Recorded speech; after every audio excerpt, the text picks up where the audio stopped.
여러분 혹시 이런 경험 있으신가요? 딱히 나쁜 사람은 아닌 것 같은데 만나고 나면 괜히 기운이 쭉 빠지고 하루 종일 마음이 불편해지는 사람들 말이에요. 아니면 너무 친절해서 마음을 열었는데 나중에 알고 보니 뭔가 꿍꿍이가 있는 사람들. 노년에는 평온하고 행복한 시간이 더 소중하잖아요. 그런데도 이른바 불행을 끌어들이는 인간 유형이나 교활한 사기꾼들과 엮이는 순간 그 소중한 시간들이 온통 스트레스로 변해버리곤 합니다. 오늘은 바로 그런 사람들, 노년에 절대 만나면 안 되는 인간 유형과 사기치기 위해 접근하는 인간 유형에 대해 이야기해 보려고 합니다. 누군가 내 에너지를 뺏거나 지갑을 노리고 있다면 지금부터 그 정체를 밝혀내는 법을 알려드리겠습니다. 재밌고 공감 가는 이야기가 준비되어 있으니 끝까지 함께 하시고 지금 구독, 좋아요, 알림 설정 눌러주시기 바랍니다. 먼저 노년에 만나면 피곤하고 불행해지는 절대 만나면 안 되는 7가지 인간 유형을 말씀드리겠습니다. 첫 번째 유형은 끝없는 불평꾼입니다. 이 유형의 사람들은 마치 세상이 자기 편을 들어야만 한다는 듯 끊임없이 불평을 쏟아냅니다. 날씨가 맑으면 햇빛이 너무 강하다 하고 비가 오면 우울하다고 합니다. 누군가 친절을 베풀어도 이렇게밖에 못하냐? 며 투덜거립니다. 노년에는 여유로운 마음이 필요한데 이런 사람과 함께 있다 보면 정신적인 피로가 쌓이고 그들의 부정적인 에너지가 나를 감싸버립니다. 웃음을 나눠도 모자란 시간에 매일같이 불만과 한숨을 들어야 한다면 삶의 질은 뚝 떨어질 수밖에 없습니다. 이들과의 관계는 점점 악화되기 마련입니다. 결국 내가 기운을 북돋아 줘야겠다는 생각조차 헛수고로 끝나는 경우가 많으니 적당히 거리를 두는 것이 현명합니다.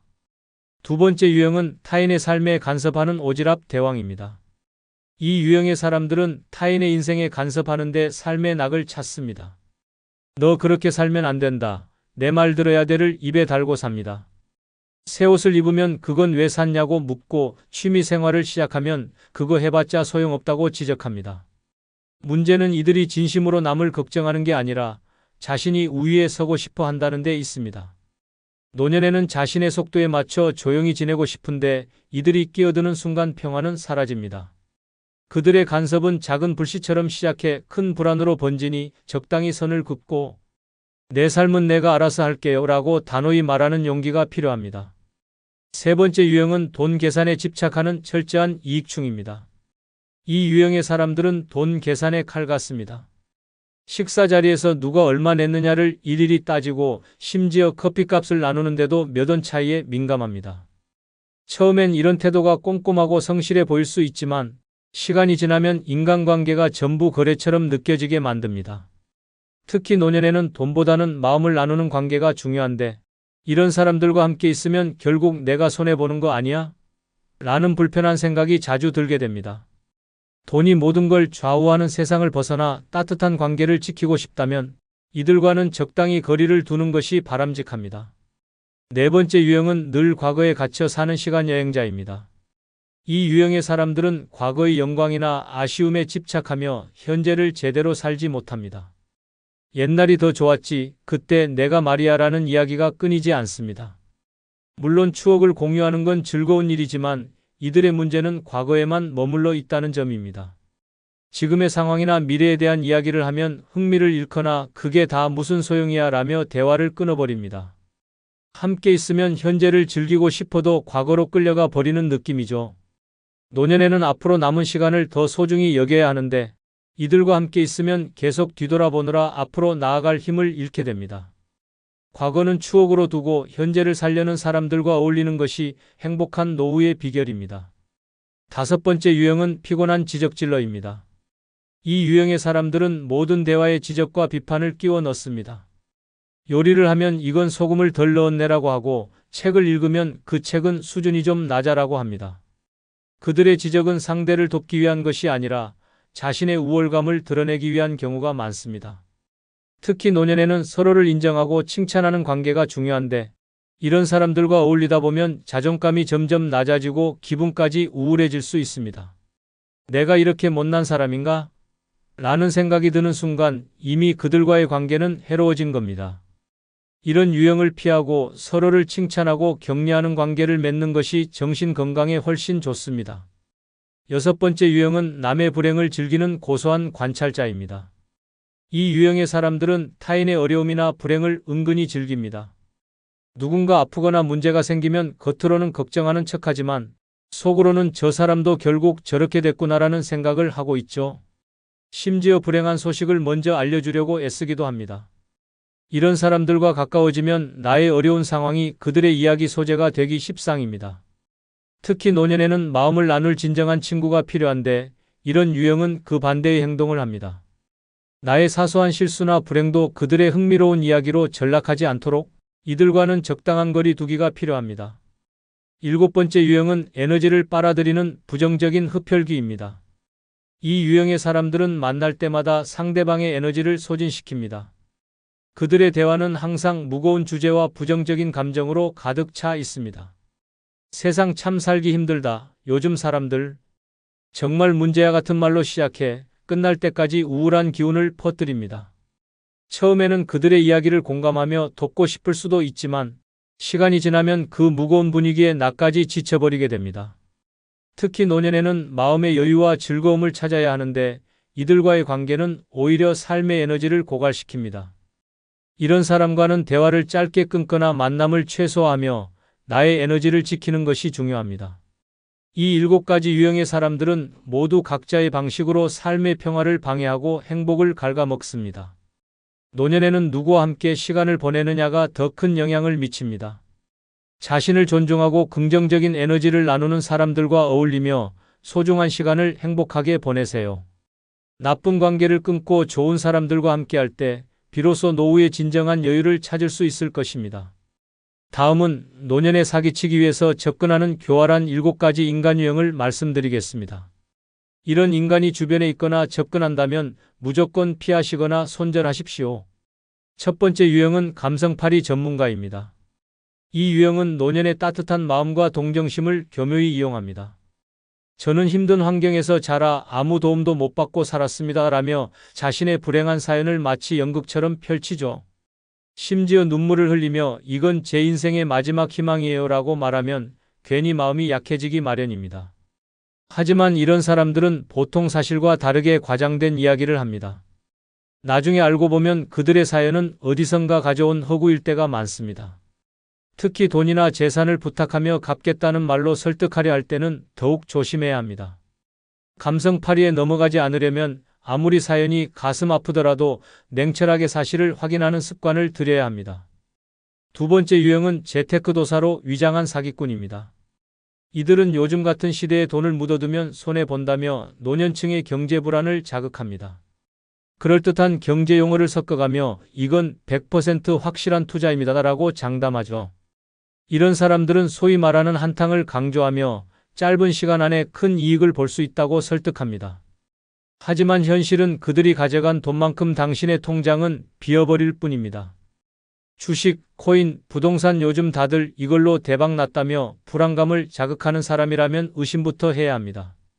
노년에는 안정적인 자산 관리가 중요합니다. 잘 모르는 투자 이야기가 나올 땐 믿을 수 있는 전문가나 가족과 상의한 뒤 결정해야 함을 명심하세요. 세 번째 유형은 친밀감을 가장한 속임수꾼입니다. 이들은 처음부터 지나치게 다정하게 굴며 어머니, 아버지라고 부르며 접근합니다. 제가 마치 가족 같아서 그래요라는 말로 신뢰를 쌓으려고 노력하죠. 처음엔 작은 호의로 시작합니다. 가령 무거운 짐을 들어주거나 일상적인 대화를 나누며 제가 자주 찾아뵐게요 라고 말합니다. 이렇게 가까워지면 어느 순간 자연스럽게 금전적 도움을 요청합니다. 갑자기 돈이 좀 필요해서요. 곧 갚겠습니다 라며 당신의 신뢰를 배신하죠. 친밀감을 내세워 접근하는 사람일수록 더 철저히 경계해야 합니다. 아무리 따뜻하게 느껴지더라도 금전 문제가 얽히는 순간 그 관계는 선을 그어야 안전합니다. 네 번째 유형은 무료 혜택으로 유혹하는 서비스꾼입니다. 이들은 공짜라는 말을 무기로 삼아 당신에게 다가옵니다. 어르신, 요즘 노년층을 위한 특별 무료 건강검진 행사가 있습니다 라거나 한 번만 참여하시면 무료로 고가의 물건을 드립니다 라고 유혹하죠. 하지만 이들의 실체는 속임수입니다. 무료라더니 결국 보험을 강매하거나 이상한 계약서에 서명하도록 유도합니다. 처음엔 친절하게 웃으며 다가오지만 나중엔 강압적으로 어르신을 위한 거니까 꼭 필요하다고 밀어붙입니다. 무료라는 말에 혹해 아무 생각 없이 응하지 마세요. 공짜 치즈는 쥐덫 위에 있다는 속담처럼 이런 사람들에게는 반드시 함정이 숨어 있으니 냉정함을 잃지 마십시오. 다섯 번째 유형은 종교를 빙자한 신앙 사기꾼입니다. 이 유형의 사람들은 어르신, 요즘 삶이 힘드시죠? 저희와 함께 기도하시면 모든 문제가 해결될 겁니다. 라며 다가옵니다. 따뜻한 위로와 공감을 가장하며 종교 활동에 참여하도록 권유하지만 결국엔 돈을 요구하는 경우가 많습니다. 헌금은 신앙의 표현입니다. 라는 말로 심리적 부담을 주거나 특별한 축복을 위해서는 기부가 필요하다고 설득하기도 합니다. 처음에는 단순히 마음의 평안을 찾으려 했던 것이 나중에는 경제적 피해로 이어질 수 있습니다. 종교를 빙자한 사기꾼들은 특히 노년의 외로움을 노립니다. 종교 활동이 필요하다면 공실력 있는 단체를 스스로 선택하는 것이 안전합니다. 여섯 번째 유형은 수리 전문가로 둔갑한 기술 사기꾼입니다. 어르신, 이거 고장난 것 같은데요? 제가 고쳐드릴게요. 라며 접근하는 이들은 기술적인 지식을 이용해 사기를 칩니다. 가령 집안의 전자제품을 일부러 손상시키고 비싼 수리비를 청구하거나 실제로는 고치지도 않았는데 새 부품을 넣었다며 돈을 요구합니다. 심지어 간단히 해결될 문제를 이건 큰일 날 뻔했다고 겁을 주며 과잉 청구를 하기도 합니다. 이들의 말에 속지 않으려면 믿을 수 있는 업체나 주변 지인의 추천을 받는 것이 중요합니다. 특히 수리와 관련된 문제에서는 계약서를 꼼꼼히 읽고 현장에서 결제를 요구하는 사람은 경계하세요. 일곱 번째 유형은 전문 지식으로 무장한 상담 사기꾼입니다. 이들은 경제, 법률, 건강 등 노년층이 불안해하는 주제에 대해 전문 상담사인 척하며 접근합니다. 어르신, 지금 이대로 두면 큰 손해를 보실 수 있습니다. 라며 위기감을 조성합니다. 제가 전문가니까 믿고 맡기세요. 라는 말로 안심시키지만 뒤에서는 과도한 수수료를 요구하거나 잘못된 정보를 제공해 피해를 줍니다. 특히 상속 문제나 노후 자산 관리와 관련된 상담일 경우 더 큰 손실을 입을 수 있습니다. 이들의 말을 무조건 믿기보다 공인된 전문가에게 확인하거나 가족들과 상의하는 것이 최선의 방어책입니다. 이처럼 사기꾼들은 노년층의 심리적 약점을 집요하게 파고들며 접근합니다. 혹시 나에게 너무 친절하게 굴지는 않는지, 지나치게 좋은 조건을 제시하는 건 아닌지를 항상 의심해 보세요. 신중하고 현명한 태도가 여러분의 소중한 시간과 자산을 지킬 수 있는 최선의 무기입니다. 여러분, 혹시 이런 생각 해보신 적 있으신가요? 나이 들어서 사람들 많이 만나고 활발하게 지내야지 라고 다짐했던 내가 정작 인간관계 때문에 속이 터질 지경이 된 순간 말이에요. 친구들과 만났는데 이상하게 피곤하고 가족들끼리 모였는데 괜히 기분만 상하고 내가 왜 이 고생을 하고 있지? 싶은 순간 이제 슬슬 깨달을 때가 된 겁니다. 노년의 진짜 행복은 사람들 속에서가 아니라 혼자만의 세계에서 온다는 걸요. 젊을 땐 관계를 넓히고 깊게 유지하려고 애쓰는 게 삶의 중요한 목표처럼 느껴질지 모릅니다.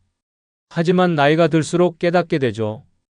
아, 사람은 많으면 많을수록 피곤하다.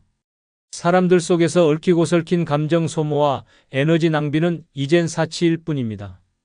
노년에는 더 이상 내가 왜 저 사람 눈치를 봐야 하지? 라거나 내가 이걸 들어줘야 하나? 라는 생각으로 스트레스 받을 이유가 없잖아요. 혼자라는 건 외로움이 아니라 진정한 자유입니다. 누구의 간섭도 없고 내 시간과 공간을 오롯이 누리며 살아가는 여유가 주는 행복은 비교할 수 없죠. 오늘은 그래서 이야기하려고 합니다. 노년의 인간관계를 줄이고 혼자 살아가는 것이 얼마나 속 편하고 긍정적인 선택인지, 지금부터 왜 노년에 많은 사람들과 얽히지 않는 것이 현명한가에 대한 아주 현실적이고 공감 가는 7가지 이유들을 하나씩 말씀드리겠습니다.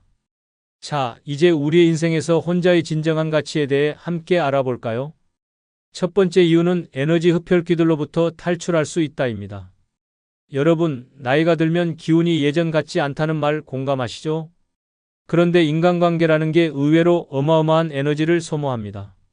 어떤 사람들은 마치 내 에너지를 쪽쪽 빨아먹는 에너지 흡혈귀 같아요. 예를 들어 친구를 만났는데 끊임없이 불평만 쏟아내고 가족들끼리 모였는데 누구 하나 싸움이 안 나는 날이 없고 심지어 이웃은 뭔가 도와달라며 매번 요청만 합니다. 이럴 때마다 마음속에서 내가 이 나이에 왜 이런 스트레스를 받아야 하지? 라는 생각이 솟구치죠. 혼자라면 이런 일은 없습니다. 내 에너지는 온전히 나만의 것입니다.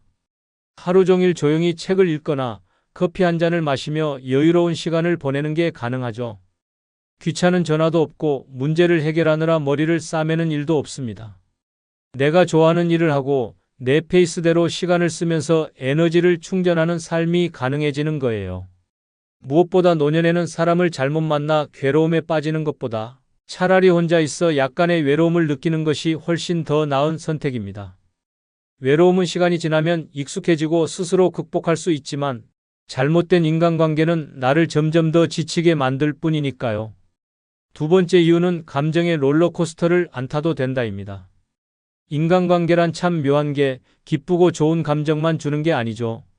사람들과 얽히다 보면 화나고 서운하고 짜증나는 감정이 뒤엉키면서 정신적 스트레스가 쌓입니다.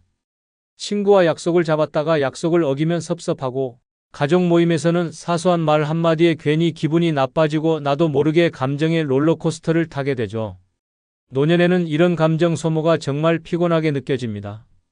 심지어 예민해지는 경우도 많아서 평소에는 대수롭지 않게 넘길 말도 날카롭게 다가옵니다. 이런 순간마다 마음속에서 그냥 혼자가 더 낫겠네라는 생각이 자연스럽게 떠오르죠. 혼자라면 감정의 기복을 최소화할 수 있습니다. 화내거나 속상해할 이유가 없으니까요. 대신 스스로 감정을 다스리며 평화로운 하루를 만들어갈 수 있습니다. 혼자만의 시간은 마음의 평화를 유지하는 가장 좋은 방법입니다. 복잡한 감정의 소용돌이에 휘말리지 않고 내가 좋아하는 음악을 들으며 잔잔한 기분으로 하루를 마무리하는 삶. 이런 여유로운 감정을 누릴 수 있는 게 바로 혼자의 장점 아니겠어요? 세 번째 이유는 완벽한 자유를 만끽할 수 있다입니다. 인간관계란 곧 제약입니다. 친구와 약속을 잡으면 시간을 맞춰야 하고 가족 행사에 불려가면 하루 종일 갇혀 있어야 하죠. 심지어 이웃이 찾아와서 이런저런 부탁을 하면 그 순간 나의 자유는 사라집니다. 젊을 때는 그래도 이런 제약을 나름 받아들였겠지만 노년에는 마음속에서 이게 진짜 나한테 필요한 일인가? 라는 회의감이 스멀스멀 올라오죠. 혼자라면 이런 제약에서 완전히 해방됩니다. 오늘 날씨가 좋으면 산책을 나가도 되고 갑자기 게으름이 땡기면 하루 종일 침대에 누워 있어도 됩니다. 누구의 간섭도 눈치도 보지 않아도 된다는 자유로움은 상상 이상으로 행복합니다. 내가 먹고 싶은 음식을 마음껏 요리하고 하고 싶은 취미를 즐기며 시간을 보내는 삶. 혼자일 때야말로 진정한 자유를 만끽할 수 있습니다. 혼자 사는 삶은 누군가와의 일정에 맞추거나 책임을 떠맡지 않아도 되는 특별한 혜택을 줍니다. 내 마음이 시키는 대로 움직이고 나만의 속도로 하루를 보내는 것. 노년에는 이런 자유가 삶의 질을 좌우한다고 해도 과언이 아닙니다. 네 번째 이유는 돈 나갈 구멍이 줄어든다입니다. 여러분, 인간관계와 돈은 때려야 뗄 수 없는 사이입니다. 누군가와 만나면 밥 한 끼는 기본이고 커피라도 한 잔 해야 할 것 같고 심지어 모임에서는 선물이나 회비 같은 예상치 못한 지출이 생기기 일쑤죠. 젊었을 땐 에이, 사람 사는 게 다 그런 거지 하며 넘길 수 있었겠지만 노년에는 은퇴 후 수입이 한정적이라 이런 일이 반복되면 점점 부담스럽게 느껴집니다. 게다가 인간관계가 깊어질수록 돈 문제는 더 복잡해집니다. 친구가 한 번만 도와줘. 내가 꼭 갚을게라며 돈을 빌려가고는 갚지 않는 경우도 있고 가족들 사이에서는 어머니는 좀 도와줄 수 있잖아요 라는 말이 자연스럽게 나오죠. 처음엔 큰 맘 먹고 도와줬다가 나중에는 관계까지 틀어지는 경우도 흔합니다. 혼자라면 이런 복잡한 일은 없습니다. 내 돈은 오롯이 내 것, 내가 먹고 싶은 걸 사 먹고 취미에 투자하고 여행도 내 마음대로 갈 수 있습니다. 무엇보다 돈 문제로 누구와 다투거나 불편해질 일이 없다는 게 얼마나 큰 장점인지 모릅니다. 노년에는 내가 번 돈, 내가 쓴다라는 마음가짐이 최고 아니겠어요? 다섯 번째 이유는 갈등이 사라진다입니다. 사람들과 어울리다 보면 좋을 때도 많지만 사소한 갈등이 발생할 때는 정말 피곤합니다. 친구와의 대화 중에 그건 아니지라는 말이 나오고 가족끼리도 이번엔 누가 더 잘못했나? 를 따지다 보면 속이 터지죠.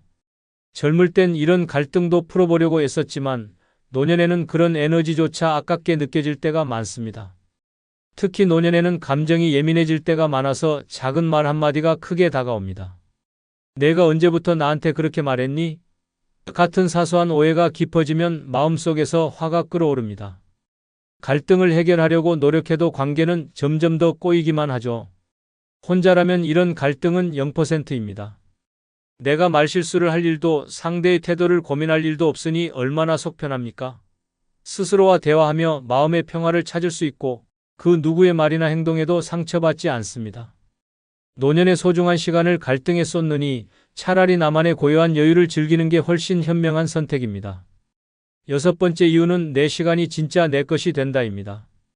사람들과 어울리다 보면 내 시간이라고 생각했던 것이 어느새 그들의 시간이 되어버립니다. 아침에 느긋하게 차 한 잔 마시려고 했는데 갑자기 친구가 오늘 점심이나 먹자고 연락을 해오고 저녁에는 가족들이 얼른 와서 손 좀 봐줘야겠다며 부릅니다. 하루 종일 쫓기듯 시간을 쓰다 보면 정작 내가 하고 싶었던 일은 뒷전으로 밀려버리곤 하죠. 혼자라면 이런 상황은 꿈도 꿀 수 없습니다. 아침에 일어나서 오늘 뭐 할까? 라는 고민을 하는 것 자체가 행복한 시간이에요. 날씨가 좋으면 산책을 나가고 별다른 일이 없으면 하루 종일 빈둥거려도 아무도 뭐라 할 사람이 없죠. 내가 좋아하는 취미를 시작하거나 마음 내킬 때 여행을 떠나는 것도 전적으로 내 선택입니다. 누구의 간섭 없이 내 시간을 온전히 내 마음대로 쓸 수 있다는 것은 노년의 삶에서 가장 큰 자유일지도 모릅니다. 하루가 끝날 때 오늘 하루 참 좋았다는 생각이 드는 건 바로 이런 여유로운 시간 덕분이 아닐까요? 7번째 이유는 외로움이 오히려 축복이 된다입니다. 많은 사람들이 혼자 사는 것의 가장 큰 단점으로 외로움을 꼽습니다. 그런데 이상하게도 사람들과 얽혀 있을 때 느끼는 외로움이 더 클 때가 많지 않나요? 가까운 친구라고 생각했던 사람이 연락을 끊거나 가족 모임에서 괜히 소외감을 느끼면 혼자 있을 때보다 더 큰 외로움이 찾아옵니다. 혼자라는 건 외로움을 오롯이 마주하며 그것을 내 방식으로 극복하는 법을 배우는 시간입니다. 다른 사람에게 의지하지 않고 나 자신을 이해하며 내 감정을 스스로 돌보는 방법을 알게 됩니다. 좋아하는 음악을 들으며 힐링하거나 책을 읽으며 지식을 쌓고 자연 속에서 혼자만의 여유를 즐기는 순간 외로움은 더 이상 두려움의 대상이 아닙니다. 외로움은 혼자라는 사실을 깨닫는 게 아니라 혼자만의 고요함 속에서 행복을 발견하는 과정입니다. 노년의 진정한 축복은 이 고요함을 긍정적으로 받아들이고 나 자신과 더 깊은 관계를 맺는 데 있습니다. 어쩌면 혼자가 주는 여유와 평화야말로 노년의 삶에서 가장 큰 선물일지도 모르겠습니다. 이렇게 인간관계로부터 자유로워지는 삶은 단순히 혼자가 되는 것이 아니라 진정으로 나답게 사는 것을 의미합니다. 더 많은 여유, 자유, 그리고 나만의 행복을 누리며 살아가는 이보다 더 긍정적인 선택이 있을까요? 노년의 혼자가 좋은 7가지 이유 들으니 이제 결론이 보이죠? 네, 맞습니다. 노년의 삶에서 가장 중요한 건 속 편하게 사는 것입니다. 사람들과 어울리는 것도 좋지만 그게 내 에너지를 빼앗고 스트레스를 더한다면 차라리 혼자가 더 나은 선택일 수 있습니다. 혼자라는 건 단순히 외로운 상태가 아니라 내 시간과 에너지를 온전히 나에게만 쓸 수 있는 최고의 자유를 의미합니다. 물론 처음에는 약간의 외로움이 느껴질 수 있겠죠. 하지만 그것도 잠시 혼자만의 여유를 즐기다 보면 이게 진짜 행복이구나 라는 깨달음이 옵니다. 하루 종일 하고 싶은 대로 살고 아무도 나를 귀찮게 하지 않는 삶. 이것이야말로 노년의 진정한 축복 아닐까요? 그러니 걱정하지 마세요. 혼자라는 건 당신의 선택이자 당신만의 세상을 만들어가는 과정입니다. 사람들과 엮여 복잡해지는 대신 오히려 혼자만의 시간을 통해 진정한 행복을 발견하세요. 노년의 삶은 당신의 것입니다. 이제 진짜 주인공이 되어보세요. 여러분을 응원합니다. 구독, 좋아요, 알림 설정 누르는 거 잊지 않으셨죠? 지금 눌러주세요. 다음에 더 재미있는 영상으로 다시 오겠습니다. 빠이. 여러분, 인생 참 별거 아니더군요. 아니, 이렇게 말하면 좀 허무하게 들릴까요? 하지만 한번 솔직히 생각해 보세요. 우리는 정말 열심히 살았습니다. 학교에서는 시험 잘 봐야 한다고 밤새워 공부했고, 직장에서는 실수하지 않으려고 이리저리 뛰어다녔습니다. 가정에서는 자식 잘 키우겠다고 모든 걸 희생했죠. 그런데 지금 와서 돌아보니요. 내가 왜 그렇게까지 열심히 살았지? 라는 생각이 들더라고요. 물론 열심히 살아온 삶이 의미 없었다는 건 아닙니다. 하지만 지나고 보니 그때 그렇게 발버둥 쳤던 많은 일들이 생각보다 큰 의미가 없었더라고요. 회사에서 열심히 인정받으려 했던 일도, 자식에게 모든 걸 다 주겠다고 했던 노력도, 남들에게 잘 보이려고 애썼던 순간들도 결국엔 전부 흐릿한 기억으로 남아있을 뿐이죠. 그래서 오늘은 이 이야기를 해보려 합니다. 인생, 그거 지나고 나니 별거 아니더라는 10가지 이유를요. 한 번쯤 허탈하게 웃으면서 맞아, 그때 그랬지라고 고개 끄덕일 이야기가 아닐까 싶습니다. 자, 인생의 허를 찌르는 진실 속으로 함께 떠나보실까요? 구독, 좋아요, 알림 설정 부탁드립니다. 첫 번째 이유는 결국 가장 중요한 건 건강이더라입니다. 살다 보면 돈이 전부다, 사람이 전부다, 성공이 전부다 이런 말을 수도 없이 듣습니다. 그래서 나도 그걸 믿고 달렸어요. 돈을 벌려고 밤새워 일하고 사람들에게 인정받으려고 애쓰고 성공이라는 이름의 꼭대기를 향해 올라가려 안간힘을 썼죠. 그런데요, 나이가 들어보니 그런 거 다 아무 소용 없더군요. 결국 남는 건 건강이에요. 한번 생각해 보세요. 돈이 아무리 많아도 몸이 아프면 어디에 쓸 수 있겠어요?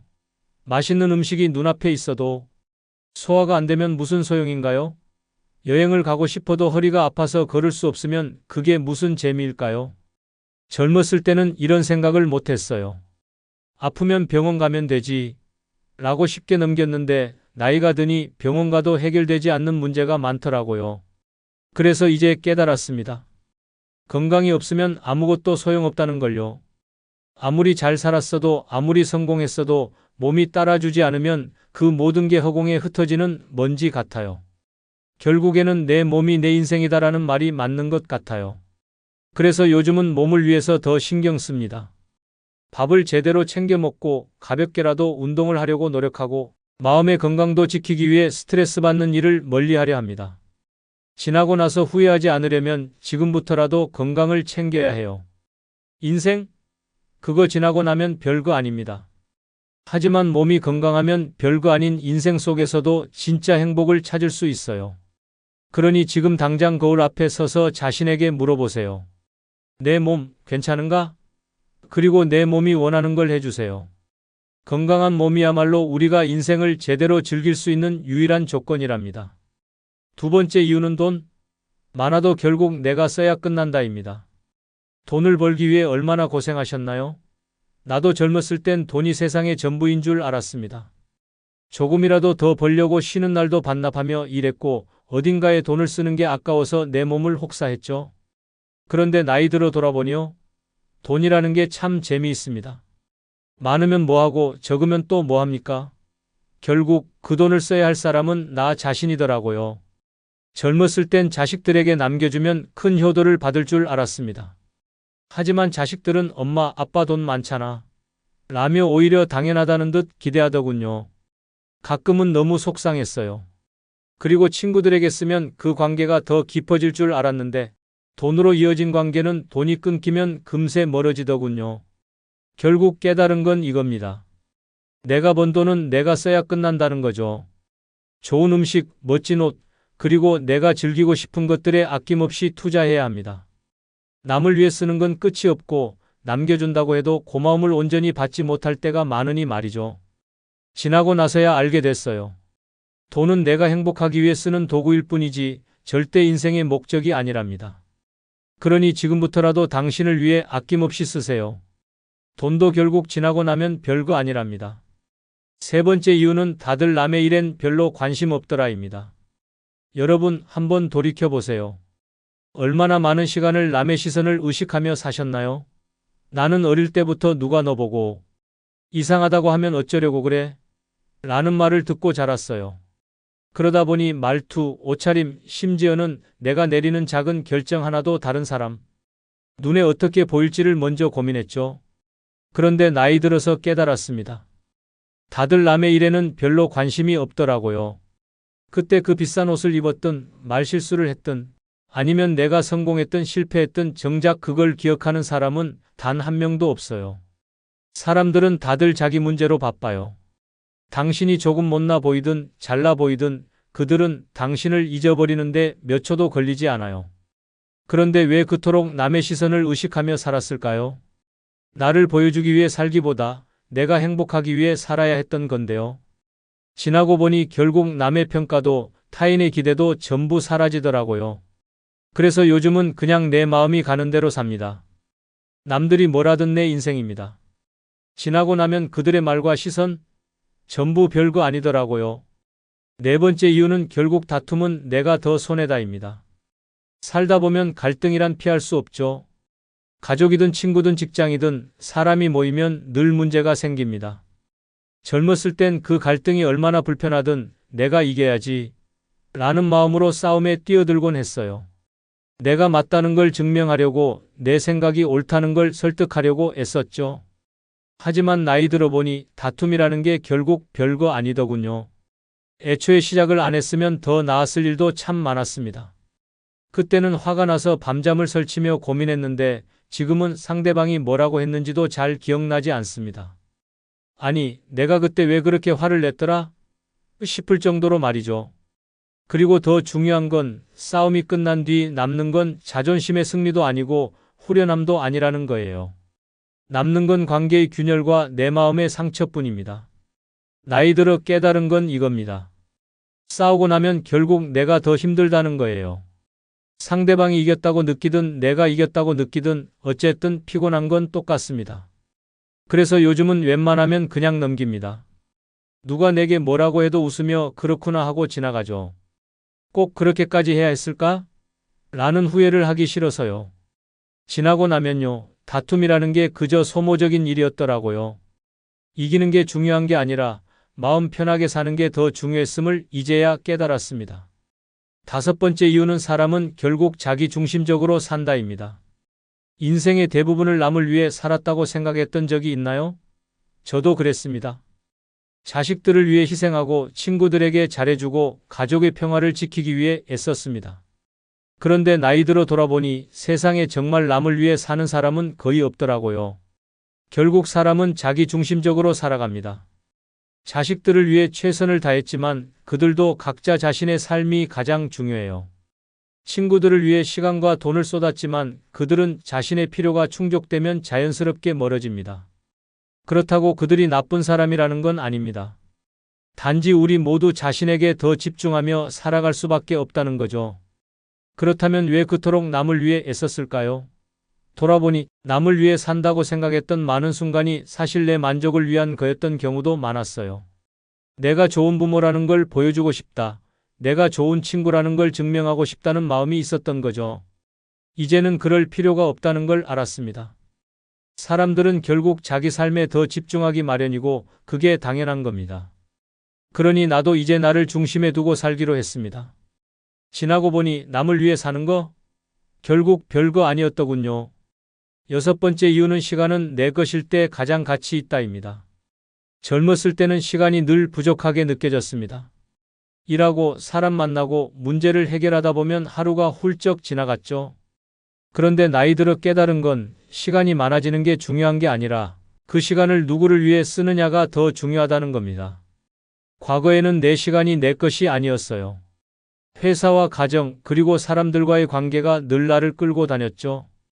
쉬고 싶어도 누군가 부탁하면 거절하지 못했고 하고 싶은 일이 있어도 남들에게 맞춰야 했습니다. 그렇게 시간을 썼는데 지금 돌아보니 남들은 내가 어떻게 시간을 썼는지 전혀 기억하지 못하더군요. 혼자 있는 시간이 많아지면서 깨달았습니다. 시간은 내가 주도할 때 비로소 가치가 있다는 걸요. 아침에 느긋하게 일어나 커피 한 잔을 즐기고 내키면 산책을 나가고 아니면 하루 종일 책을 읽거나 영화를 보는 것도 좋습니다. 이런 소소한 행복이야말로 진짜 값진 시간입니다. 지나고 나니 남들에게 휘둘리며 썼던 시간들이 얼마나 아까웠는지 알겠더라고요. 시간은 내 것일 때 가장 빛납니다. 일곱 번째 이유는 외로움도 익숙해지면 나쁘지 않다입니다. 많은 사람들이 혼자 사는 것의 단점으로 외로움을 꼽습니다. 저도 처음엔 외로움이 두려웠어요. 그런데 혼자 지내다 보니 외로움이 그렇게 나쁜 게 아니라는 걸 깨달았습니다. 오히려 외로움이 주는 평화가 있더라고요. 사람들과 어울리며 관계를 유지하려고 애썼던 날들을 떠올려 보세요. 그때는 외롭지 않았을까요? 전혀 아닙니다. 오히려 관계 속에서 외로움을 느꼈던 적이 더 많았어요. 진심으로 나를 이해해주는 사람이 없다고 느낄 때, 많은 사람들 속에서 소외감을 느낄 때 그 외로움은 더 컸습니다. 혼자 지내면 외로움이 다른 형태로 찾아옵니다. 하지만 그 외로움은 익숙해지고 나면 내 삶의 일부가 됩니다. 나 자신과 대화하고 내 감정을 돌보며 스스로 행복을 찾아가는 법을 배우게 되죠. 외로움은 나를 돌아보게 하고 스스로를 더 사랑하게 만드는 시간입니다. 지나고 나니 외로움은 괴로움이 아니라 새로운 기회였습니다. 그게 인생이더라고요. 8번째 이유는 모든 게 지나고 나면 결국 추억일 뿐이다입니다. 젊었을 땐 세상이 온통 중요한 일투성이었습니다. 학창 시절엔 성적 하나에 울고 웃었고, 회사 다닐 때는 상사의 한마디에 자존감이 하늘로 치솟거나 바닥으로 떨어지곤 했죠. 결혼하고 아이를 키우면서는 매일 전쟁 같은 삶을 살았습니다.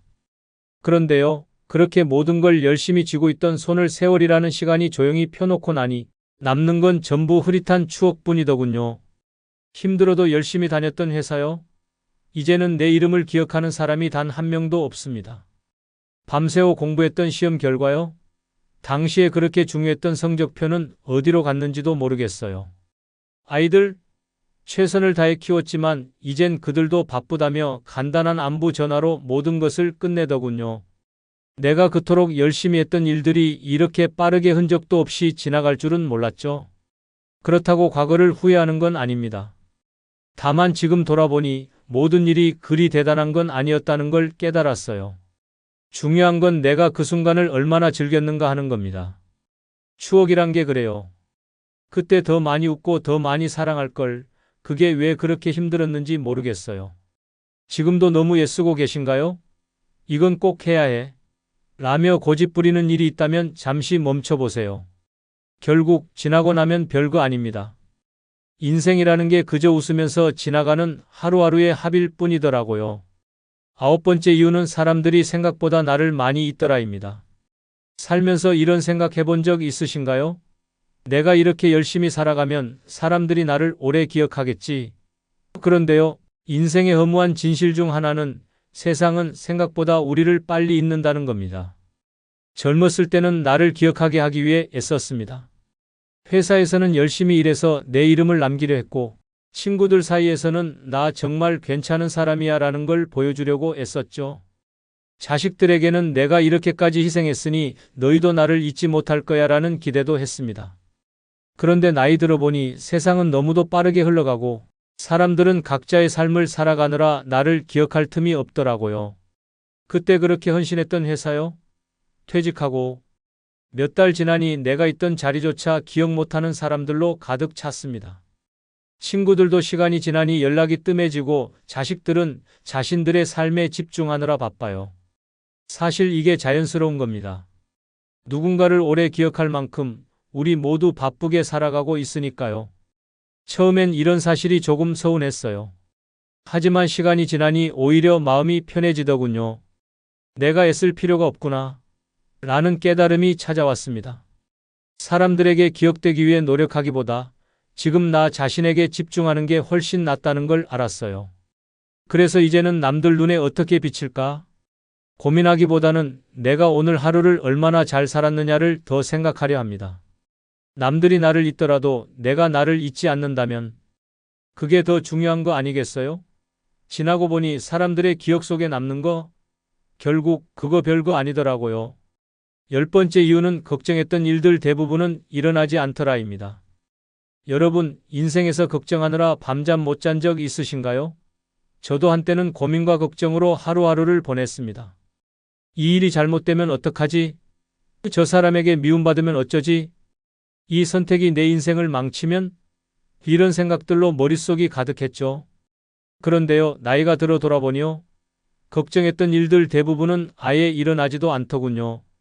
그때는 정말 심각하게 느껴졌던 문제들이었어요. 시험 결과가 나빠서 내 인생이 끝날 것 같았고, 직장에서 한 실수가 내 경력을 망칠 것 같았고, 사람들과의 작은 갈등이 내 인간관계를 전부 무너뜨릴 것만 같았죠. 그런데 지금 와서 돌이켜보면 그 모든 걱정들은 결국 허공에 흩어진 먼지 같은 존재였어요. 진짜 큰일이라 생각했던 것들이 시간이 지나면서 전부 사라지더군요. 물론 몇 가지 어려운 순간도 있었습니다. 하지만 걱정했던 방식으로 문제가 발생한 경우는 거의 없었어요.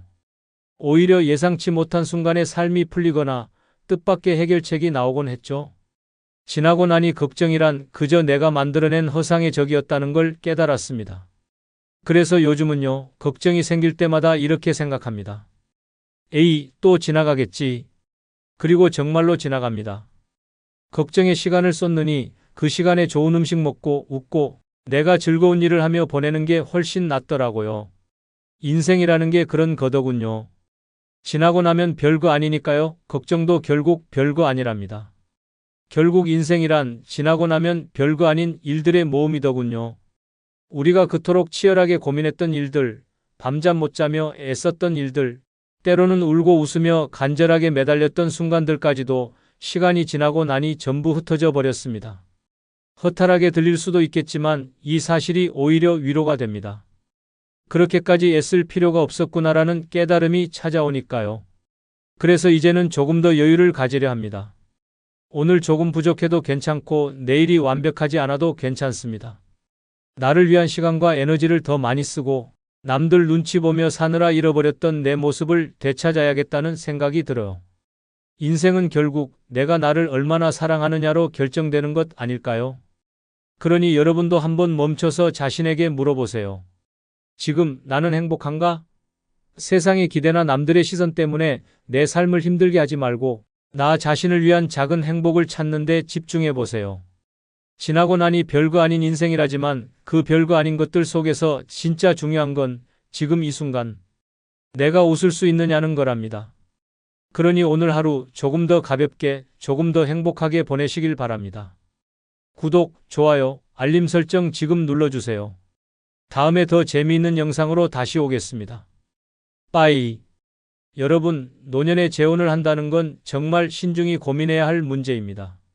낭만적이고 설레는 새로운 시작일 것 같지만 현실은 그보다 훨씬 더 위험하고 복잡한 함정이 숨어 있을 수 있습니다. 특히 65세를 넘어가면 완전히 다른 환경에서 살아온 두 사람이 하나의 삶을 합치는 일은 생각보다 큰 도전을 안겨줍니다. 새로운 관계를 맺는다는 건 곧 예상치 못한 갈등과 문제를 감당해야 할 각오가 필요하다는 뜻이죠. 젊었을 때는 사랑 하나로 모든 걸 극복할 수 있을 것 같았지만 나이가 들면 상황이 완전히 달라집니다. 이미 몸과 마음에 익숙해진 생활 방식, 재산 문제, 자녀들과의 미묘한 관계, 그리고 건강 문제까지. 재혼은 단순히 서로 의지하며 함께 살면 되지라는 로맨틱한 이야기로 끝나지 않습니다. 잘못하면 오히려 인생의 평화를 송두리째 흔들고 내가 왜 이런 선택을 했을까? 라는 돌이킬 수 없는 큰 후회로 이어질 가능성이 높습니다. 그래서 오늘은 65세 넘어서 재혼하면 절대 안 되는 이유 10가지를 이야기하려 합니다. 잘못된 재혼은 단순히 후회로 끝나는 문제가 아닙니다. 삶의 안정과 행복을 위협할 수 있는 큰 문제로 번질 수도 있습니다. 재혼을 고민 중이라면 오늘 내용을 꼭 끝까지 들어보시고 신중히 생각해 보시기 바랍니다. 당신의 소중한 노년을 지키기 위한 이야기 지금 시작합니다. 아울러 구독, 좋아요, 알림 설정 부탁드립니다. 첫 번째는 상대방의 빚이 내 문제가 될 수 있다입니다. 노년에 재혼을 하면서 가장 큰 함정 중 하나는 상대방의 빚 문제입니다. 재혼을 할 때 상대방의 경제적 상황을 잘 파악하지 않으면 나는 몰랐는데 라고 후회할 일이 생길 수도 있죠. 처음엔 아무 문제 없어 보이던 사람이 결혼 후에 갑자기 사실은 조금 빚이 있어 라고 말하며 청구서를 내밀면 어떻게 될까요? 특히 상대방이 대출, 신용카드 빚 혹은 보증 문제를 안고 있다면 그 부담은 결혼과 동시에 나에게도 옮겨질 가능성이 높습니다. 부부니까 함께 해결해야지라는 명목으로 내 돈이 상대방의 빚을 갚는 데 쓰이기 시작한다면 이 관계는 스트레스로 가득 찰 수밖에 없습니다. 법적으로 보호받기 어렵거나 배우자의 빚을 대물림하게 될 상황이 생길 수도 있습니다. 결혼 전에는 사랑이 제일 중요하지라고 생각했지만 결혼 후에는 현실적인 문제가 더 크게 다가옵니다. 재혼을 고민할 때는 상대방의 빚과 경제적 상황을 철저히 확인하는 것이 필수입니다. 잘못하면 평생 모은 재산이 어디론가 사라져버릴 수도 있으니까요. 두 번째는 유산 문제로 가족 간 갈등이 생긴다입니다. 재혼을 하면 유산 문제는 피할 수 없는 갈등 요소가 됩니다. 특히 자녀들이 이미 성장한 상태라면 재혼 후에 배우자가 부모의 재산을 가져갈 것이라는 불안감에 불만을 품을 가능성이 높습니다. 예를 들어 내가 재혼 후 평범하게 살아가더라도 자녀들은 저 사람 때문에 우리가 받아야 할 유산이 줄어드는 거 아니야? 라고 생각할 수 있습니다. 심지어 자녀들 간의 갈등으로까지 번질 수도 있죠. 서로 유산 배분에 대한 의견 차이가 생기면 가족 간의 관계는 점점 멀어지게 됩니다. 더 큰 문제는 배우자가 나보다 먼저 세상을 떠날 경우입니다. 재혼한 배우자의 자녀들이 나의 재산을 요구할 수도 있습니다. 법적으로 이 상황은 충분히 가능한 일이기 때문에 유산 문제는 재혼 과정에서 신중히 고려해야 합니다. 가족 간의 평화를 지키고 싶다면 재혼을 통해 발생할 수 있는 경제적 충돌을 미리 생각해 봐야 합니다. 세 번째는 내 돈 쓰는 게 마음대로 되지 않는다입니다. 노년에 재혼을 하면 가장 흔히 겪는 불편함 중 하나가 내 돈인데 내 마음대로 쓸 수 없다는 점입니다. 혼자 살 때는 내가 번 돈, 모은 돈, 지금 있는 돈 모두 내가 원하는 대로 사용할 수 있죠. 새로운 옷을 사든 여행을 가든 맛있는 음식을 먹든 누구의 간섭도 없습니다. 그런데 재혼을 하면 이야기가 달라집니다. 여보, 이번에 그건 좀 과한 거 아니야? 라며 내가 하고 싶은 소비에 딴지를 거는 경우가 생길 수 있습니다. 특히 내가 모은 돈으로 상대방의 생활비를 대는 상황이 되면 나의 소비는 더 제한적이 될 수밖에 없습니다. 돈 문제로 갈등이 생기면 내 돈인데 왜 내가 간섭해? 라는 말이 오가며 관계의 틈이 더 깊어질 가능성도 있습니다. 노년에는 평생 모은 재산을 내 마음대로 쓰며 행복을 느끼는 게 가장 중요한데 재혼으로 인해 그 자유가 줄어든다면 후회하게 될 겁니다. 내가 원하는 대로 경제적 자유를 누리고 싶다면 재혼은 다시 한번 생각해 보셔야 할 선택일지도 모릅니다. 네 번째 이유는 경제적 능력을 노리고 접근할 수도 있다입니다. 노년에 재혼을 고민하는 분들이라면 한 가지 꼭 경계해야 할 점이 있습니다. 바로 상대방이 경제적 능력을 노리고 고의로 접근할 가능성입니다. 특히 상대가 경제적으로 어려운 상황이라면 재혼을 통해 자신이 원하는 경제적 안정을 얻으려는 속셈이 숨어 있을 수도 있습니다. 처음에는 상대방이 진심으로 다가오는 것처럼 보일 겁니다. 함께 노년을 행복하게 보내자는 달콤한 말로 마음을 열게 만들죠. 하지만 시간이 지나면서 점점 금전적인 요구가 늘어날 수도 있습니다. 예를 들어 당신이 좀 도와줘야 생활이 가능하다는 식으로 부탁하거나 고가의 물건이나 생활비 지원을 요청하는 경우입니다. 더 심각한 경우 상대가 빚이나 경제적 문제를 숨긴 채 재혼을 추진할 수도 있습니다. 재혼 후에는 두 사람의 재산과 경제 상황이 어느 정도 연결될 수밖에 없기 때문에 경제적 부담이 점점 커질 가능성이 있습니다. 이러한 관계는 결국 신뢰를 깨트리고 금전적 손실뿐 아니라 정신적인 스트레스까지 가져올 수 있습니다. 재혼을 고려 중이라면 상대방의 경제적 상황과 의도를 충분히 파악하는 것이 중요합니다. 사랑과 신뢰를 바탕으로 한 재혼이 아니라면 그 관계는 오히려 내 인생의 짐이 될 가능성이 높습니다. 나의 재산과 평화를 지키기 위해서라도 이러한 접근에는 신중을 기해야 합니다. 다섯 번째 이유는 자신만의 공간이 사라질 수 있다입니다. 노년에는 자신만의 공간과 시간이 정말 중요합니다. 하루 종일 누가 뭐라 하지 않아도 되는 내 집에서 내 방식대로 생활하는 건 가장 큰 행복 중 하나죠. 그런데 재혼을 하면요? 그 공간을 두 사람이 공유해야 하고 내 마음대로 할 수 없는 일들이 생기기 시작합니다. 예를 들어 나는 거실을 깔끔하게 유지하는 걸 좋아하는데 상대는 여기저기 물건을 늘어놓는 스타일이라면 어떻게 될까요? 아니면 내가 매일 밤 조용히 책을 읽는 걸 좋아하지만 상대는 드라마를 크게 틀어놓고 싶어 한다면요? 사소한 생활 방식 차이가 공간을 둘러싼 갈등으로 이어질 가능성이 큽니다. 게다가 혼자 살 때는 침실, 부엌, 거실 모두 나만의 공간이었지만 재혼 후에는 이건 같이 쓰는 공간이니까라며 양보해야 할 순간이 많아집니다. 내 집에서조차 마음 편히 있을 수 없다는 느낌이 들기 시작하면 그 불편함은 점점 커지겠죠.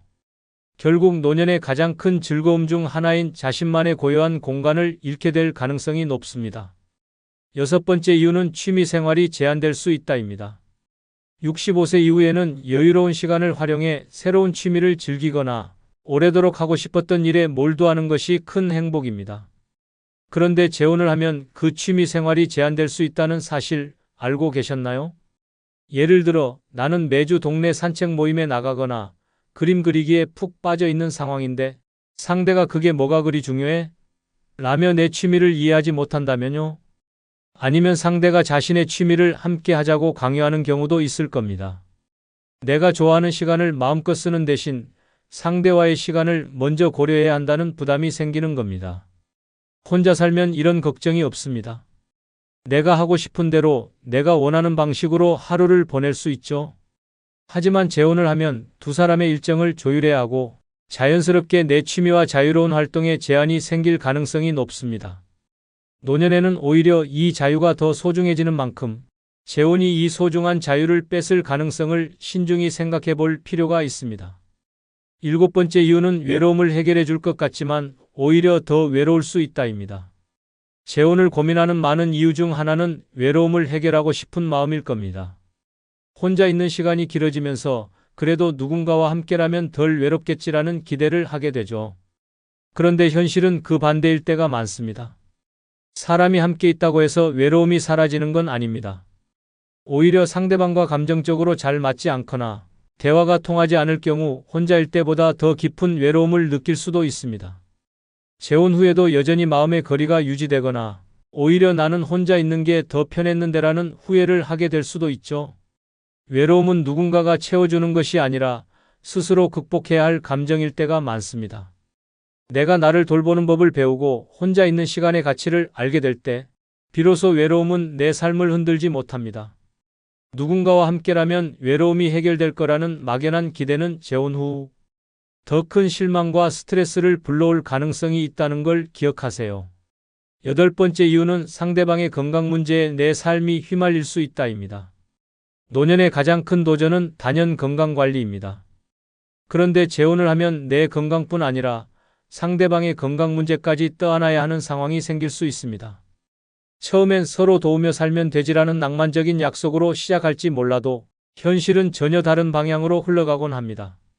만약 상대방이 만성질환을 앓고 있거나 자주 병원에 다녀야 하는 상황이라면 어떻게 될까요? 간병인 같은 역할을 해야 할 수도 있고 매일 약을 챙겨주며 상대를 보살펴야 하는 일이 일상이 될지도 모릅니다. 처음엔 이 정도는 해줄 수 있어라고 생각했다가 시간이 지나며 점점 내 삶이 상대방의 건강 문제에 갇히는 느낌을 받게 되죠.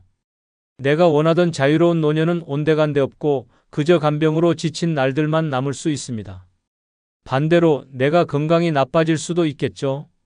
그때 상대방이 기꺼이 나를 돌봐줄 것이라고 장담할 수 있을까요?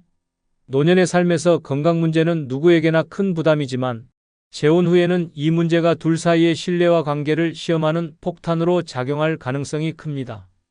혼자라면 건강 문제가 생기더라도 전문가의 도움을 받거나 내가 원하는 대로 상황을 조율할 수 있습니다. 하지만 재혼으로 인해 건강 문제가 의존 관계로 변질되면 그 스트레스는 상상 이상일 수 있습니다. 노년의 가장 소중한 시간은 건강을 돌보며 스스로 평화를 누리는 것인데 재혼으로 인해 이 소중한 시간을 잃는다면 후회하지 않을 자신 있으신가요?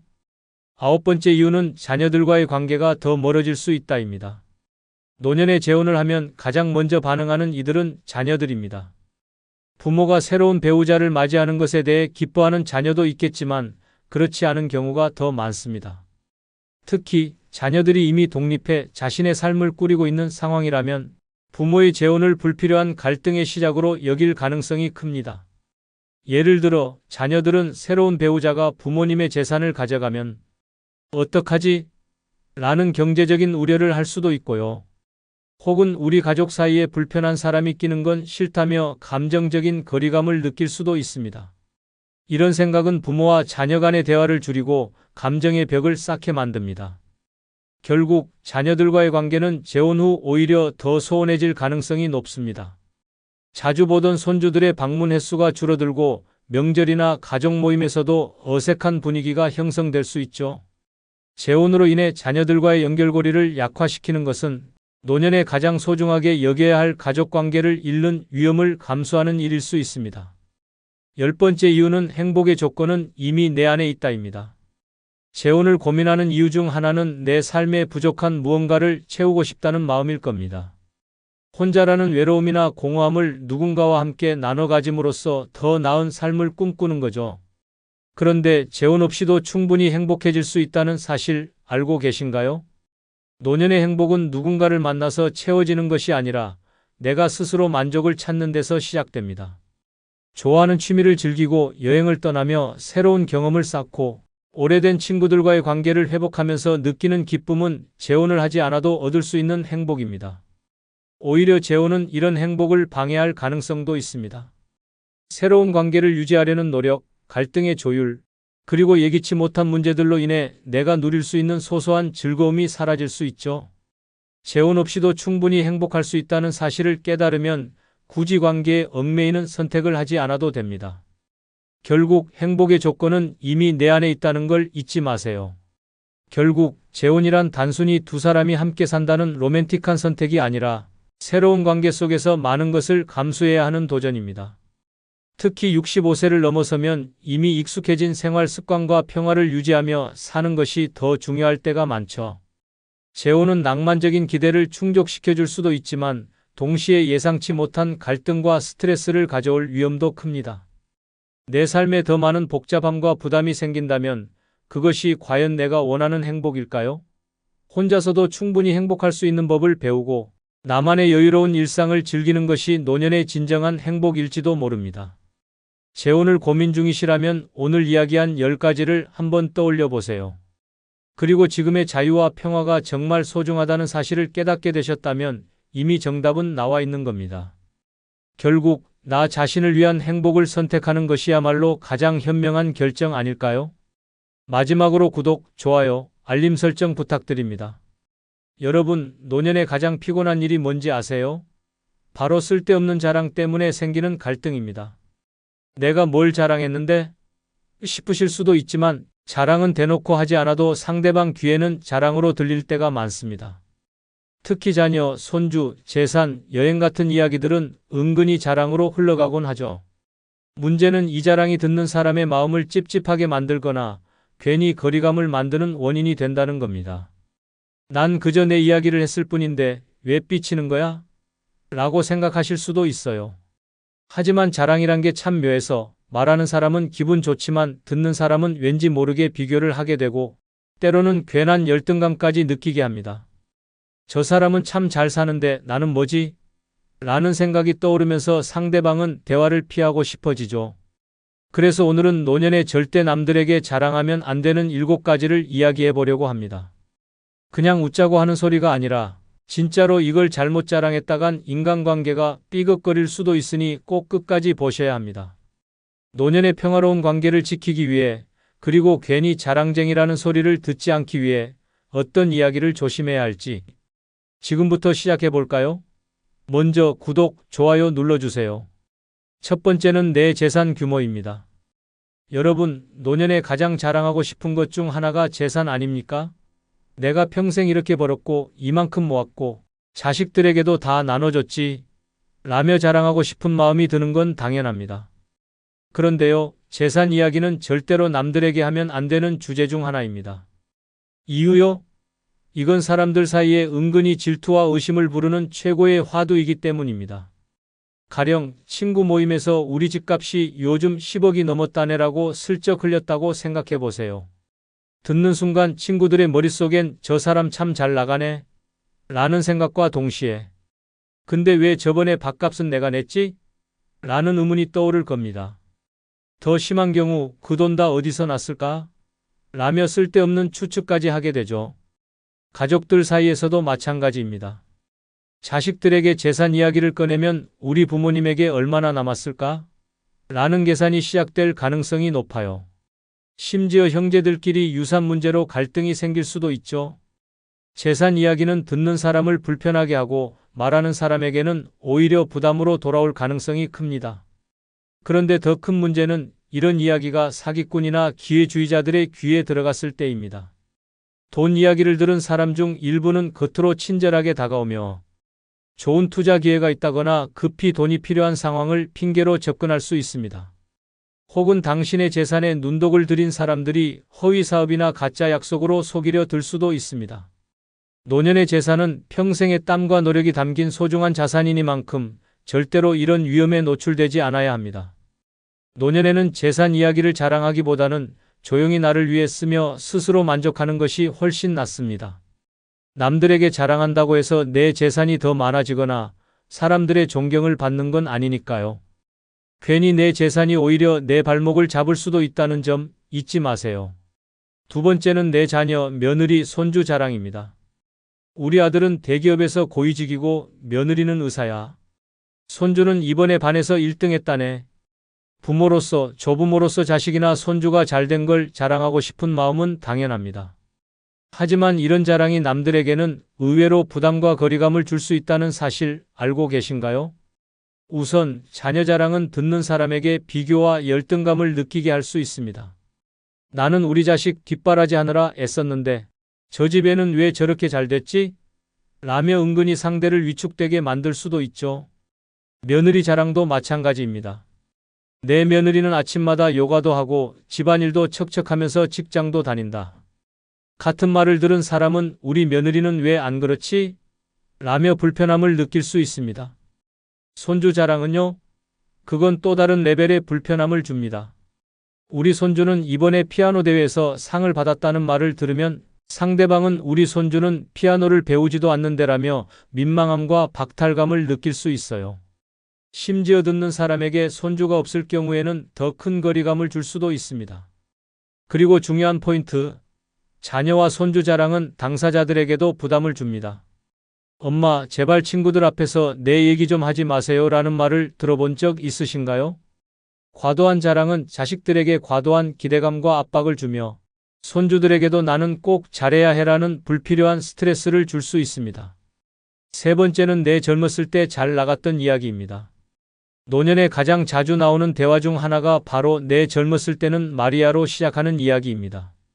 한때 내가 얼마나 잘 나갔고 얼마나 대단한 성취를 이뤘는지 말하고 싶어지는 건 인지상정이죠. 그런데 이 젊은 시절의 자랑이 꼭 환영받는 이야기는 아닙니다. 왜냐고요? 듣는 사람들에게 부담만 줄 가능성이 크기 때문입니다. 첫째, 젊은 시절 자랑은 현재와 연결되지 않으면 공감받기 어렵습니다. 예를 들어 내가 그때는 사장 자리까지 올라갔었지 라고 해도 지금은 은퇴한 상태라면 그 이야기는 과거에 멈춰버린 이야기일 뿐입니다. 상대방은 그래서 지금은요? 라는 생각을 하게 될 수 있죠. 둘째, 젊었을 때 이야기는 자칫 듣는 사람들에게 상대적인 박탈감을 줄 수 있습니다. 특히 듣는 사람이 현재 힘든 상황이라면 아, 저 사람은 저렇게 잘 나갔는데 나는 왜 이럴까? 라는 생각을 하게 될지도 모릅니다. 셋째, 젊었을 때 잘 나갔다는 이야기는 반복될수록 추억에만 매달리는 사람이라는 인상을 줄 수 있습니다. 그때가 좋았는데라는 말을 자주 할수록 오히려 지금의 자신감이나 현재를 즐기는 모습이 부족해 보일 수 있다는 뜻이죠. 젊은 시절의 자랑은 스스로의 마음속에 간직하거나 정말 나를 잘 이해해주는 가까운 사람과 나눌 때 더 빛을 발합니다. 남들에게 굳이 자랑하려고 하면 오히려 지금의 나를 덜 멋지게 보이게 만들 수 있다는 점 꼭 기억하세요. 네 번째는 내 여행 경험입니다. 여행 이야기는 누구나 좋아할 것 같죠? 그런데 노년에는 이 여행 경험이 자랑이 될 가능성이 높고 자랑은 듣는 사람을 은근히 불편하게 만들 수 있습니다. 내가 이번에 유럽 다녀왔는데 말이야. 로 시작하는 이야기를 꺼내는 순간 상대방의 반응은 크게 두 가지로 나뉩니다. 첫째, 상대가 나와 비슷한 여행 경험을 가진 경우입니다. 이럴 땐 서로의 이야기가 공감과 경쟁 사이를 오갑니다. 거기 갔어? 아, 나는 그곳에서 이런 걸 봤지. 라며 대화가 발전할 수도 있지만 상대방이 마음속으로 내 여행은 저만큼 대단하지 않은데라며 비교하고 자격지심을 느낄 수도 있습니다. 둘째, 상대가 여행을 가지 못한 사람일 경우입니다. 건강 문제나 경제적인 이유로 여행이 어려운 사람에게 이곳은 정말 대단했어. 당신도 가봤어야 했는데 라는 말은 배려 없는 자랑으로 들릴 수 있죠. 듣는 이에게는 부러움보다는 불편함과 소외감을 줄 가능성이 큽니다. 여행 경험은 스스로의 행복을 위한 추억으로 간직하는 것이 가장 좋습니다. 특히 노년에는 내가 이만큼 잘 살고 있어라는 자랑으로 들리지 않도록 상대방의 상황을 고려하며 조심스럽게 나누는 것이 중요합니다. 다섯 번째는 내 건강 상태입니다. 노년의 대화에서 빠질 수 없는 주제가 바로 건강입니다. 그런데 건강 이야기가 지나치게 자랑처럼 들리면 듣는 사람의 기분을 상하게 만들 수 있습니다. 예를 들어, 나는 지금도 혈압, 당뇨 다 정상이고 약 한 번 안 먹어봤다니까? 라고 말하면 듣는 사람의 마음은 어떨까요? 첫째, 상대가 건강 문제로 고생하고 있는 상황이라면 이런 이야기는 큰 스트레스를 줄 수 있습니다. 저 사람은 저렇게 건강한데 나는 왜 이렇게 약을 달고 살지? 라는 생각이 드는 건 당연하죠. 상대방에게는 자존감을 떨어뜨리는 말이 될 수 있습니다. 둘째, 건강 자랑은 자칫 오만하게 보일 수 있습니다. 젊었을 때부터 자기 관리를 열심히 했다는 자부심을 표현하고 싶을 수도 있겠지만 듣는 사람에게는 나는 잘했는데 너는 왜 못했어? 라는 뉘앙스로 느껴질 위험이 있습니다. 건강 상태는 조용히 스스로 만족하며 관리하는 것이 가장 좋습니다. 건강이 좋다면 감사하며 유지하고 상대방과의 대화에서는 공감과 배려를 먼저 생각하세요. 자랑으로 들리지 않게 말하는 법도 건강관리만큼 중요한 기술입니다. 여섯 번째는 내 연애 경험입니다. 노년에도 연애를 하거나 과거의 연애 경험을 자랑하고 싶은 마음이 들 때가 있습니다. 특히 나도 한때 인기가 많았지 라며 과거의 연애담을 꺼내거나 현재 새롭게 시작한 연애를 자랑하는 경우가 있는데요. 이 이야기가 듣는 사람들에게 어떻게 받아들여질지는 생각보다 복잡합니다. 먼저 과거의 연애 경험을 자랑한다면 그때는 참 대단했지라는 말이 상대방에게는 허세처럼 들릴 가능성이 큽니다. 특히 연애 경험이 적거나 그런 경험을 부러워하는 사람에게는 자랑이 오히려 기분을 상하게 할 수 있죠. 현재 연애 중이라면 상황은 더 복잡합니다. 상대방이 혼자라면 저 사람은 연애도 하고 좋겠다는 부러움과 동시에 나한테 이걸 자랑하려는 건가? 라는 반감이 생길 수도 있습니다. 심지어 연애에 관심 없는 사람에게는 불필요한 이야기로 느껴질 수도 있습니다. 연애 이야기는 내가 행복하면 그 자체로 충분합니다. 굳이 남들에게 이야기해서 나의 행복을 증명하려고 하지 않아도 괜찮습니다. 내 연애는 나만 알고 즐기는 것이 가장 아름다운 연애 아닐까요? 일곱 번째는 내 집이나 부동산입니다. 노년에 들어 자랑하고 싶은 것 중 하나가 바로 내 집과 부동산 관련 이야기입니다. 우리 집은 지금 몇 억은 가뿐히 넘어. 라거나 내가 옛날에 이 땅을 샀는데 지금 얼마나 올랐는지 알아?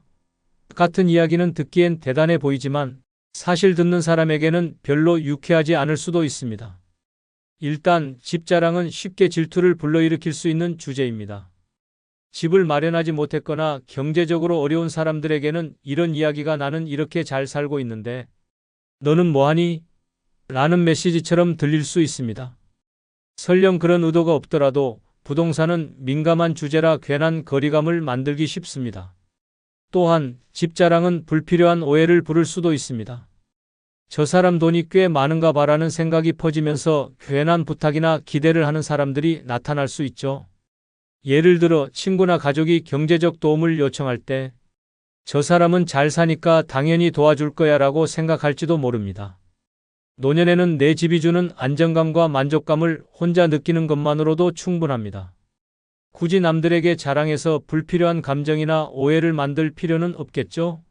부동산은 입을 다물수록 더 안전하고 내 평화를 지킬 수 있습니다. 결국 노년의 자랑이란 건 독이 될 수도 약이 될 수도 있는 칼날 같은 존재입니다. 순간적으로는 뿌듯하고 뭔가를 이룬 것 같을지 몰라도 그 자랑이 듣는 사람의 마음을 불편하게 하거나 자칫하면 관계에 금이 가는 일이 생길 수 있습니다. 자랑하고 싶은 마음이 드는 건 당연해요. 내가 자랑스럽고 행복하니 말하고 싶은 거겠죠. 하지만 남들이 듣기에 저 사람은 왜 저렇게 거세를 부리지? 라고 느낄 가능성을 항상 염두에 둬야 합니다. 그리고 솔직히 말해서 자랑은 안 할수록 더 멋지게 보입니다. 내가 가진 행복을 조용히 누리는 사람이 오히려 주변에서 더 존경받는 법이니까요. 오늘 소개해드린 7가지 혹시 평소에 무심코 자랑하고 있진 않았나요? 그렇다면 이제부터는 조금 조심해보세요. 사람들 사이에서 괜한 오해나 불편함을 만들지 않고 평화로운 노년을 보낼 수 있는 지혜로운 첫걸음이 될 겁니다. 자, 오늘부터 자랑 대신 여유. 기억하시죠? 다음에도 유익하고 재미있는 영상으로 돌아오겠습니다. 여러분은 구독, 좋아요, 알림 설정해 주시면 됩니다. 빠이. 여러분, 나이가 들면 제일 무서운 게 뭔지 아세요? 바로 외로움입니다. 자식들은 바쁘고 친구들도 하나둘 멀어지고 TV만 보고 있자니 나 이렇게 혼자 늙어가는 거야? 라는 생각이 들 때가 있죠. 그럴 때 외로움을 달래겠다고 새 친구를 사귀고 싶은 마음이 드는 건 당연합니다. 그런데요, 여기서 중요한 점, 가난한 사람들과 친구가 되는 건 노년에 정말로 신중해야 할 선택이라는 겁니다. 왜냐고요? 가난한 사람들과의 관계는 단순한 우정으로 끝나지 않을 가능성이 크기 때문입니다. 외로운데 같이 놀아주고 얘기 나눌 사람이 있으면 좋잖아 라고 생각할 수 있지만 그 뒤에 숨어있는 경제적, 감정적 부담을 미처 생각하지 못하면 큰 후회로 이어질 수 있습니다. 가령 처음에는 저 사람 참 좋은 사람 같아. 그냥 친구로 잘 지내면 되겠지라고 시작했지만 조금씩 금전적인 부탁이 들어오기 시작한다면 어떨까요? 이번에 상황이 좀 안 좋아서요. 조금만 도와주실 수 있을까요? 라는 말에 인간적으로 도와주고 싶어지겠죠. 하지만 이런 부탁이 계속되다 보면 어느새 내가 그 사람의 지갑처럼 느껴지는 상황이 될지도 모릅니다. 오늘은 그래서 노년에 외롭다고 가난한 사람들과 친구가 되면 안 되는 5가지 이유를 이야기해 보려고 합니다. 외로움을 달래려다 잘못된 관계에 휘말리게 된다면 그 대가는 상상 이상으로 클 수 있습니다. 금전적 부담과 감정적 소모, 그리고 예상치 못한 갈등까지. 오늘의 이야기를 끝까지 들어보시며 어떤 사람들과의 관계를 신중히 고민해야 하는지 함께 생각해 보세요. 구독, 좋아요 부탁드립니다. 첫 번째 이유는 돈 문제가 결국 우정을 망칠 수 있다입니다. 여러분, 노년에 새 친구를 사귀는 건 참 반가운 일이죠. 대화도 나누고 같이 차도 한잔하면서 외로움을 잊게 해주니까요. 그런데 상대가 경제적으로 어려운 사람이라면 그 우정이 돈 문제로 틀어질 가능성이 굉장히 높습니다. 처음에는 그저 편안하게 시작된 관계가 나중에는 지갑과 관계된 골칫거리로 바뀔지도 모른다는 거죠. 예를 들어볼까요? 처음엔 상대방이 이번에 커피는 제가 살게요. 라며 푸근한 웃음을 지을지도 모릅니다. 하지만 어느 순간 요즘 제가 조금 힘들어서요 라며 작은 부탁이 들어오게 됩니다. 버스비가 부족한데 잠깐만 빌려주실 수 있을까요? 라는 가벼운 요청으로 시작하겠죠. 한 번, 두 번은 인간적으로 도와주고 싶을 겁니다. 하지만 그 부탁이 반복되면요. 점점 저 사람 나를 돈줄로 보는 거 아니야? 라는 생각이 들게 됩니다. 여기서 끝나면 다행입니다. 하지만 상대가 도와준 걸 당연하게 여기기 시작하면 어떻게 될까요? 우리 사이에 이 정도는 이해해 주실 줄 알았는데라며 오히려 서운한 태도를 보일 수도 있습니다. 심지어 부탁을 거절했을 때 그 친구가 상처받고 관계가 틀어지는 경우도 많습니다.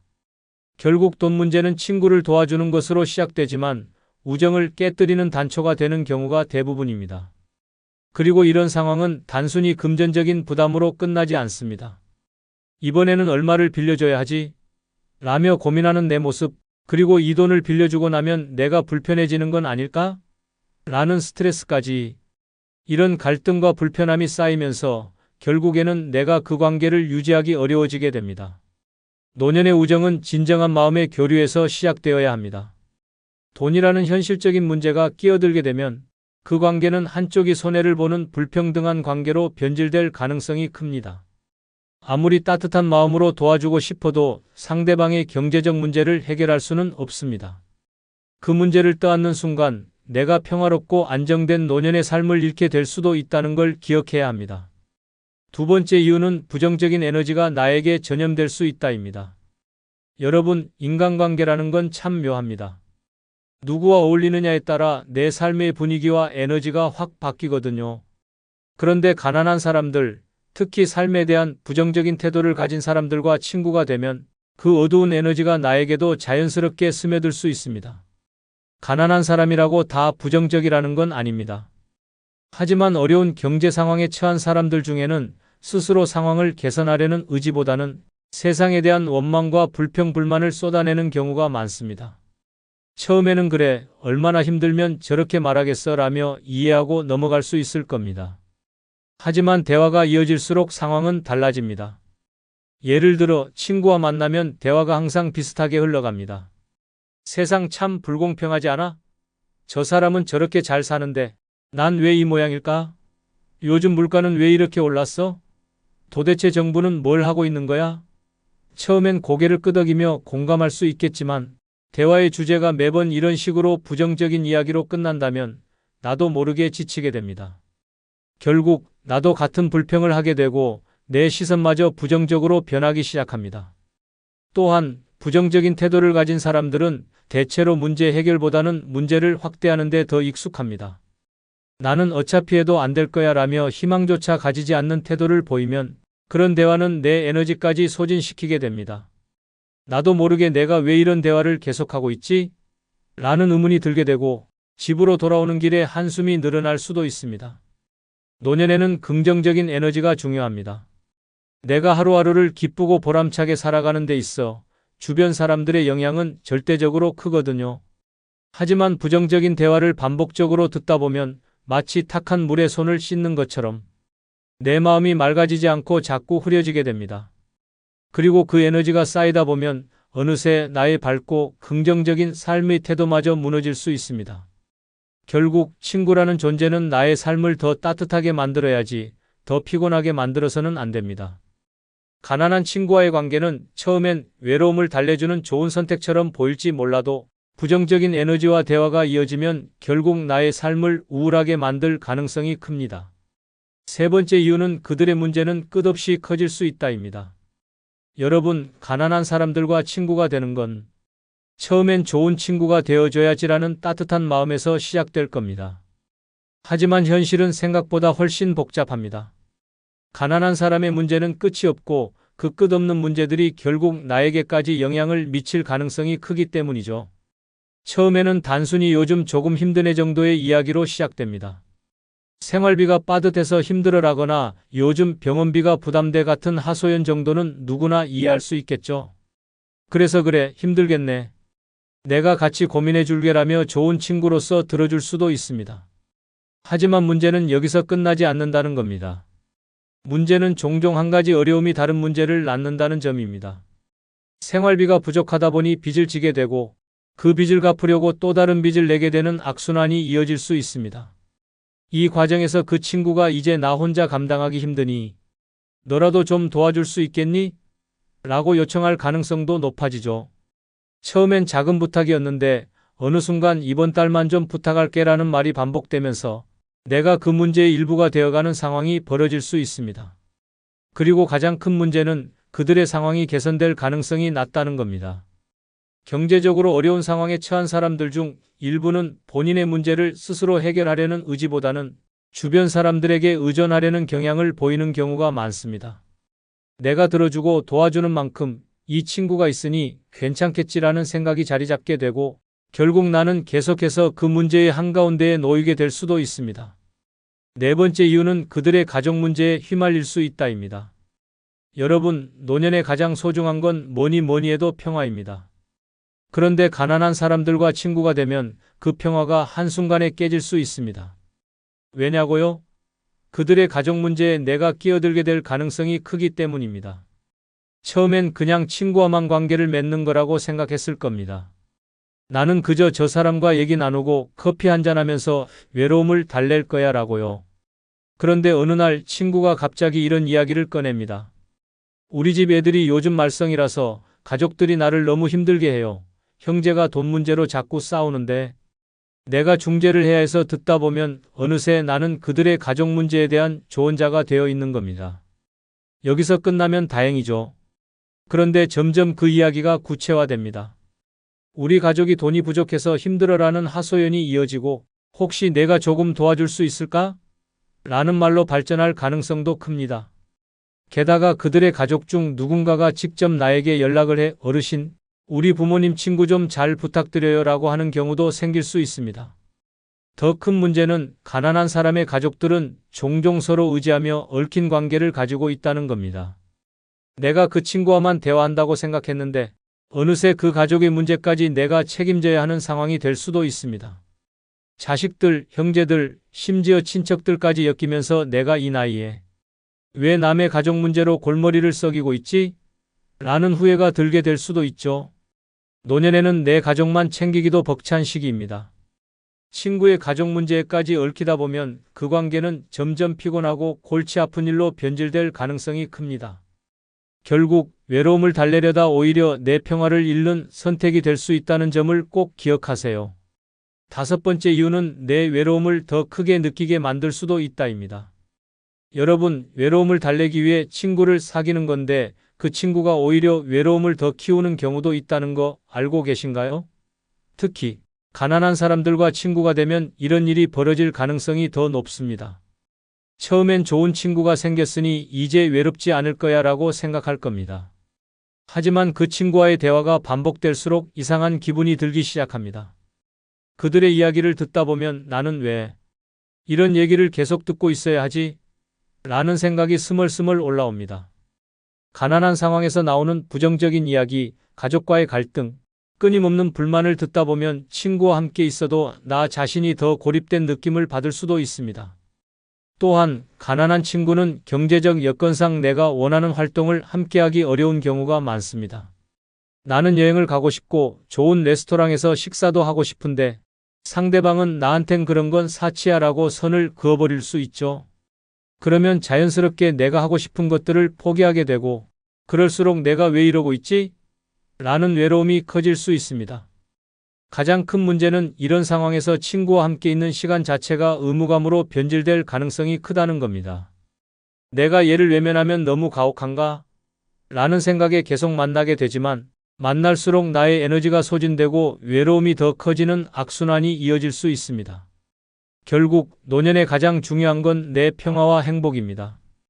외로움을 달래기 위해 친구를 사귀는 건 좋지만 그 친구가 가난으로 인한 문제를 안고 있다면 이야기가 달라집니다. 그들의 돈 문제, 부정적인 에너지, 끝없는 갈등이 어느새 내 삶까지 침범할 수 있으니까요. 친구란 함께 있어 기쁘고 에너지를 주는 존재여야 합니다. 하지만 잘못된 친구를 사귀게 되면 외로움을 해결하기는커녕 더 큰 스트레스와 부담을 안게 될 수 있습니다. 노년의 삶에서 그건 정말 피해야 할 상황 아닐까요? 그러니 친구를 사귈 때도 신중하세요. 내 삶을 복잡하게 만드는 관계보다 나의 여유를 지켜주는 관계를 선택하세요. 외로움은 잠깐이고 잘못된 친구는 평생 후회를 남길 수 있습니다. 노년엔 내 마음의 평화가 가장 소중하다는 걸 기억하세요. 마지막으로 중국 알리바바의 창업자 마윈의 유명한 말 중 하나인 가난한 사람과는 사업하지 마라는 글로 마치겠습니다. 가난한 사람과는 사업하지 마라. 가난한 사람들은 종종 모든 기회를 문제로 바꾼다. 무언가를 제안하면 그게 가능하겠어? 라고 의심부터 한다. 좋은 아이디어를 내면 그거 돈 안 될 거야 라며 부정적으로 본다. 위험을 감수하자고 하면 너무 위험해. 라며 뒷걸음질 친다. 어려움을 이야기하면 그건 너무 복잡해라며 피한다. 그들에게는 돈이 없다, 시간이 없다, 기회가 없다라는 변명이 항상 준비되어 있다. 그런데 정작 행동을 통해 문제를 해결하려는 의지와 용기는 찾기 어렵다. 마윈은 또한 이렇게 말했습니다. 기회를 받아들이는 사람은 성공할 확률이 50%지만 기회를 거부하는 사람은 성공할 확률이 0%다. 비즈니스는 열정과 실행력이 중요하다. 가난한 사람과의 사업이 어렵다는 것은 단순히 그들의 경제적 상황 때문이 아니라 문제를 바라보는 태도와 기회를 대하는 방식 때문입니다.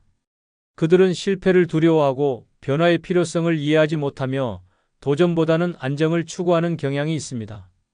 결국 성공적인 비즈니스를 위해서는 열린 마음, 도전 정신, 실행력을 가진 사람들과 함께 해야 합니다.